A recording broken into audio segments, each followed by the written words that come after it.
ভালোবাসি শুধুই তোমাকে, যে তুমি এসেছো ভালোবেসে আমার ঘরে, ভালোবেসেছো শুধুই আমাকে। লিখেছে ছোট ভাই মোহাম্মদ তৌহিদ। কালো কি ফর্সা তাতে কি যায় আসে, এই তো চাইবো আমার বউ আজীবন থাকুক আমার পাশে। আপনার স্ত্রী দেখতে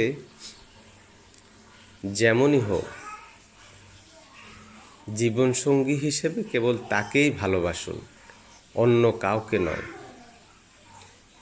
অপাত্রে ভালোবাসা দিতে যাবেন না, অশান্তিতে পড়বেন না।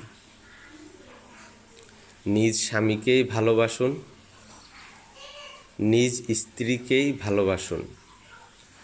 ভালো থাকবেন, সুখে থাকবেন, আল্লাহ খুশি হবেন। ধন্যবাদ।